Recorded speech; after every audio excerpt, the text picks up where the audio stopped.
அவன் எந்த சாதியாக இருந்தாலும் யாராக இருந்தாலும் எங்கள் வீட்டு பெண்களையும் எங்கள் வீட்டு ஆண்களையும் அவன் அச்சுறுத்தினாலோ அடிமைப்படுத்தினாலோ அடிச்சாலோ அழிச்சாலோ அவன் எவனாக இருந்தாலும் அவன் இந்த மண்ணில் இந்த உலகத்து முன்னாடி தலைவனும் தான் நான் சந்தனக்காடு எடுத்தேன்.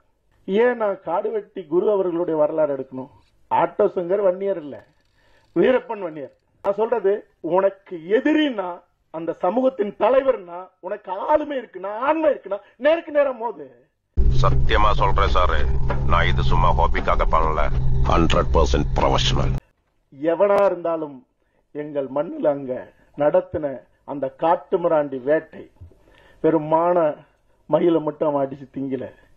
எங்கள் வீட்டு பெண்களை சிதைச்சு நூத்துக்கணக்கான பேர் அந்த காவிரி ஆத்துல தூக்கி போட்ட அந்த காட்டுமிராண்டிகள், அவன் தேவாரமாக இருக்கட்டும் இல்ல எண்ணற்ற அதிகாரிகளா இருக்கட்டும், உரிச்சு எரிச்சு சாம்பலாக்குன அந்த படைப்புல. ஏன்னா என் மொழியை பேசுகிற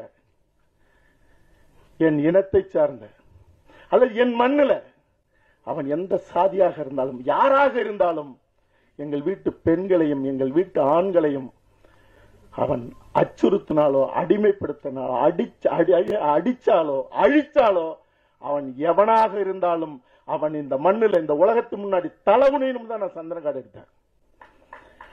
அது ஒரு இனமும் வனமும் சிதைந்த வரலாறு. முந்திரிக்காடு இது. ஒரு நிலமும் ஒரு இனமும் அழிக்கப்பட்ட வரலாறு இது.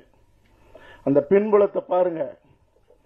இந்த படம் பேசும், இந்த படம் அடிக்கும், இந்த படம் ஏற்படுத்துகிற அந்த கேள்வியும் வேள்வியும் பதில் சொல்றதுக்கு இங்க யாரும் இருக்க முடியாது, ஆள் இல்லை. ஆனால் அறம் பேசியதுனால், இந்த படத்தை எதையுமே செய்ய முடியாத ஒரு நிலை இருந்ததுனால இன்னைக்கு எல்லாத்தையும் தாண்டி அவங்கள நம்ம வாழ்த்துறதும் சரியானதா அல்லது தூற்றுறதும் சரியானதான்னு எனக்கு தெரியல. இந்த படத்தை பார்த்த சென்சார் போர்டு அதிகாரிகள் மெம்பர்கள் யாராலையும் எதுவுமே சொல்ல முடியல. பாடலை கொண்டுட்டு போகும்போது பல கட்டுகளை கொடுத்தவங்க படம் பார்த்தாதான் நாங்க பாடலுக்கு அனுமதி கொடுப்போம்னு சொல்லி முதல் முறையாக தமிழ் திரை வரலாற்றில் முடியாது. எனக்கும் அவர்களுக்கும் கடுமையான வாக்குவாதம். ஆனா நான் படத்தை எடுத்து முடிச்சு கொடுத்தேன். கொடுத்ததுக்கு பிறகு நீங்க அவ்வளவு பெரிய மாவீரனுடைய வரலாறு இவ்வளவு செறிவாகவும் இவ்வளவு வலிமையாகவும் சொல்லும் போது ஏன் அவருடைய படத்தையே நீங்க தொடக்கத்தில் போட்டு சமர்ப்பணம்னு நீங்க செய்யக்கூடாதுன்னு என்னை கேட்டு அப்படிதான் நான் பதிவு பண்ணிருக்கேன். ஆமா, இது காடுவெட்டி குரு அவர்களுடைய ஒரு பெரு வரலாறு, வீர வரலாறு. அவர் வரலாறு ஏன் எடுக்கணும் அப்படின்னா, நான் எதையும் உங்கள்கிட்ட மறைக்க தயாராக இல்லை. எந்த சமூகமானாலும் தமிழ் சமூகம் பாதிக்கப்படும் போதெல்லாம் ஓடி ஓடி நின்று போராடி மிக கடுமையாக பாதிக்கப்பட்ட நிலையில ஏன் நான் காடுவெட்டி குரு அவர்களுடைய வரலாறு எடுக்கணும்? ஆட்டோ சங்கர் வன்னியர் இல்ல, வீரப்பன் வன்னியர். ஆட்டோ சங்கர் எடுக்கும்போது நான் சாதியாக பார்க்கப்படல. அனிதா வீட்டுல போராடும் போது இன்னைய வரைக்கும் என் மேல மட்டும் வழக்கு இருக்கிற நிலையிலும் என்ன சாதியா பார்க்கப்படல. தேவர் கல்லூரியில தென்காசியில போய் மீட்டெடுக்கும் போது எல்லா சமூகத்தையும் சேர்த்து என்ன பார்க்கல. தூத்துக்குடியில 4 என் சக குடி பறையர்களை வெட்டி சாய்ச்ச அந்த நிலையில அங்க அவர்களுக்குரிய குலதெய்வத்தை அந்த சாமிக்கு அடிக்கல் நாட்ட நான் போகும்போது அதிகாலை 6 மணிக்கு தூத்துக்குடி விமான நிலையத்தில் கைது செய்யப்பட்டான். அப்ப கூட என்ன சாதியா பார்க்கல. ஆனால் ஒரு சமூகம் நேர்மையற்று பாதிக்கப்படும் போது, அது நான் பிறந்த சமூகமாக இருக்கும்போது ஒரு திரைப்படம் வருது. அந்த திரைப்படத்தில் இருக்கிற அந்த கதாபாத்திரம், அந்த கொடூரமான காவல்துறை அதிகாரி, அவன் வேற ஒரு தமிழ் சமூகம். அந்த சமூகத்தை கூட நான் சொல்ல மாட்டேன். ஏன்னா அவ்வளவு கொடூரமான தேவாரம் எங்கள் வீட்டு பெண்களை எத்தனையோ பேர் சிதைச்சு வன்புணர்ச்சி செஞ்சு 3 நாள் துணி கூட கொடுக்காம நிர்வாணப்படுத்தி நின்ன நிலையில அப்பொழுது கூட அந்த காட்டுமிராண்டினுடைய சாதியை நான் சொல்லல. ஏன்னா 50,000 ஆண்டுகள் வரலாறு கொண்ட தமிழ் பேரினத்தின் ஒரு பிரதிநிதியான அந்த சமூகத்தை சொல்லி இழிவுபடுத்தக்கூடாது.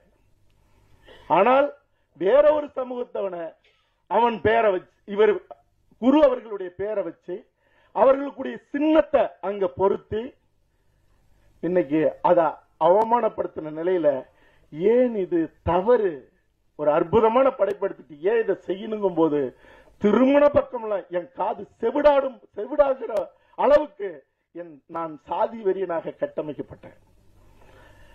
அப்ப என்னுடைய நண்பர், என்னுடைய சகோதரன், ஒரு ஊடகவியலாளன், நீ செஞ்சது தப்பு, கௌதமன் கேட்டதுல என்ன குறை அப்படின்னு அந்த இயக்குநர்கிட்ட கேட்ட போது, ஆமா எனக்கு தெரிஞ்ச வரைக்கும் அவன் தாதா தானே, ரவுடி தானே, ஏன் உங்க கௌதமன் சந்தனக்காடு எடுத்தாருல்ல, அவனுடைய வரலாறு எடுக்கட்டும், சொல்லட்டும்.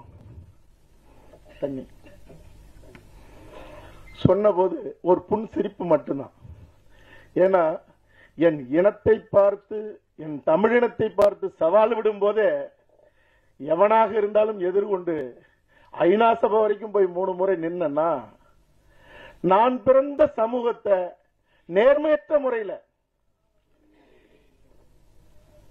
கரைப்படுத்தும் போது, அந்த சமூகத்துல பிறந்ததுனாலேயே நான் கேட்டதுக்காக என்னை இப்படி கரைப்படுத்தும் போது, ஒருத்தன் அறத்தோடு வீரத்தோடு நேர்மையோடு வாழ்ந்த ஒரு வரலாற்றை அசிங்கப்படுத்தும் போது வேடிக்கை பார்க்க கூடாதுங்கிறது மட்டுமில்ல காரணம்.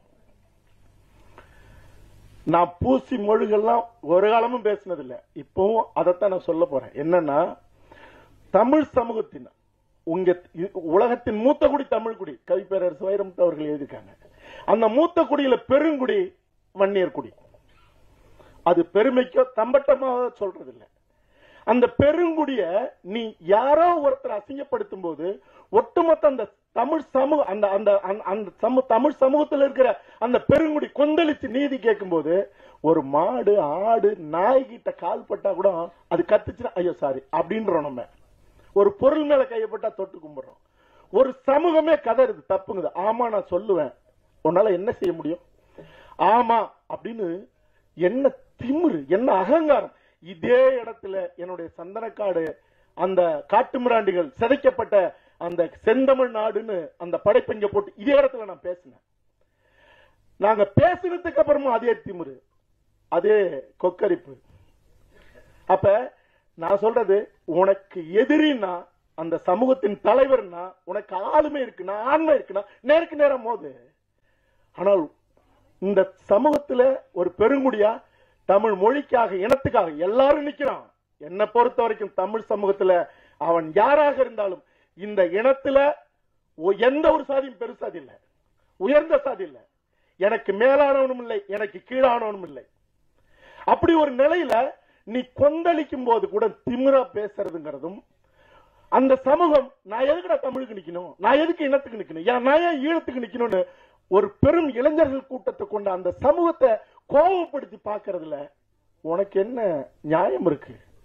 உன்னுடைய பேர் சுத்தமான பள்ளி பையன், சுத்தமான பள்ளி பையன்.